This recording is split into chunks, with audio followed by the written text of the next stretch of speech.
चलिए आज बात करते हैं उस टॉपिक की जो सिर्फ सरकारी दफ्तरों की फाइलों में नहीं बल्कि देश के करोड़ों घरों में चर्चा का विषय बना हुआ है। जी हाँ, 8वां वेतन आयोग। और ये सिर्फ कुछ नंबरों का खेल नहीं है। अरे, इसी से तो तय होगा कि किसी परिवार की अगली गाड़ी का सपना कब पूरा होगा, बच्चों की पढ़ाई का बजट कितना होगा या फिर रिटायरमेंट की प्लानिंग कितनी सॉलिड होगी। तो फिर सबसे बड़ा सवाल यही है कि 1 जनवरी 2026 से सैलरी का आंकड़ा आखिर कितना बदलने वाला है। क्या ये उम्मीदों पर खरा उतरेगा या फिर बस एक लंबा इंतजार बनकर रह जाएगा? चलिए इस पूरी गुत्थी को आज एक एक करके सुलझाते हैं।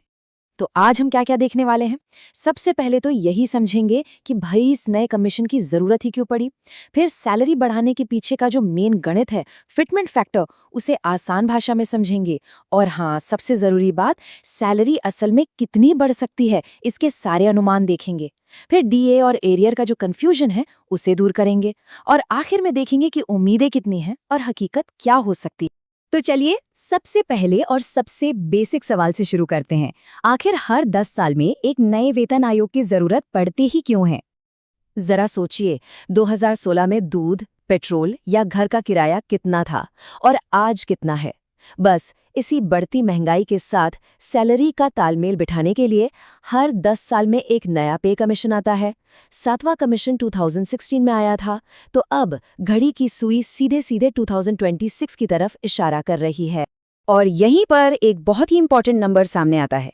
अनुमान यह है कि 2026 तक महंगाई भत्ता यानी कि डीए लगभग 60% तक पहुंच जाएगा।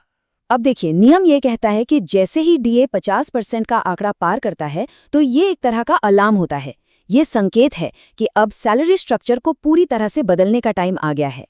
अच्छा, अब आते हैं उस जादुई चाबी पर जो नई सैलरी का ताला खुलने वाली है, और इसका नाम है फिटमेंट फैक्टर। फिटमेंट फैक्टर को बस एक मल्टीप्लायर समझिए।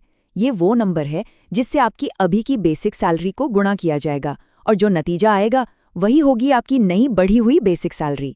सच कहूं तो सारा खेल इसी एक नंबर का है। प्रोसेस बहुत ही सिंपल है। अपनी अभी की बेसिक सैलरी लीजिए, उसे नए फिटमेंट फैक्टर से मल्टीप्लाई कर दीजिए और बस आपको अपनी नई बेसिक सैलरी मिल जाएगी। और सबसे मजेदार बात जानते हैं क्या है? बेसिक सैलरी आपकी पूरी सैलरी की नींव होती है। तो जैसे ये नींव ऊंची होती है, इसके ऊपर बने सारे भत्ते जैसे डीए, एचआरए, टीए वो भी अपने आप बढ़ जाते हैं। मतलब एक तीर से कई निशाने, एक ही बढ़ोतरी से पूरी सैलरी में जबरदस्त उछाल आता है। तो चलिए अब आते हैं उस सवाल पर जिसका सबको इंतजार है। आखिर जेब में पैसा कितना ज्यादा आएगा? आइए देखते हैं कि अलग अलग एक्सपर्ट्स और अनुमान क्या कह रहे हैं। अगर हम इतिहास देखें तो छठे पे कमीशन में फिटमेंट फैक्टर 1.86 था। 7वीं में ये बढ़कर 2.57 हो गया। यहाँ तक तो सब अच्छा लगता है, लेकिन एक थोड़ा टेंशन वाला ट्रेंड ये भी है कि जो बढ़ोतरी की रफ्तार है वो हर बार थोड़ी कम हो रही है। तो बड़ा सवाल यही है कि 2026 में ये ट्रेंड जारी रहेगा या टूटेगा। ये स्लाइड आप कह सकते हैं पूरी कहानी बयां कर देती है। देखिए, अगर सबसे बुरी सिचुएशन देखें तो 1.92 के फैक्टर से मिनिमम सैलरी होगी करीब 34,560 रुपए। एक रियलिस्टिक यानी यथार्थवादी अनुमान इसे 41,040 रुपए तक ले जाता है। अगर सरकार पिछले लेवल यानी 2.57 पर भी मान गई तो ये सैलरी 46,260 रुपए होगी। और यूनियनों की मांग तो 3.00 से भी ज्यादा की है, जो सैलरी को 54,000 रुपए के भी पार ले जाएगी। अब असली फैसला इन्हीं 4 आंकड़ों के बीच कहीं होने वाला है। चलिए अब डीए और एरियर के उस पेज को समझते हैं जहां अक्सर सबसे ज्यादा कंफ्यूजन होता है। एक बहुत जरूरी बात समझ लीजिए, जब नया पे कमीशन लागू होगा तो आपका मौजूदा 60% डीए गायब नहीं होगा। उसे आपकी नई बेसिक सैलरी में जोड़ दिया जाएगा और डीए का मीटर वापस 0 पर आ जाएगा। इसे कहते हैं डीए रीसेट। अब घबराने की बात नहीं है, क्योंकि ये 0% आपकी बहुत ज्यादा बढ़ी हुई बेसिक सैलरी पर कैलकुलेट होगा, जिससे आपकी टोटल कमाई बढ़ेगी ही। अब जरा 2 तारीखों का ये खेल समझे। पहली है इफेक्टिव डेट, यानी 1 जनवरी 2026। इस दिन से आपकी बढ़ी हुई सैलरी का मीटर चालू हो जाएगा, भले ही पैसा हाथ में ना आए। दूसरी है पेमेंट डेट।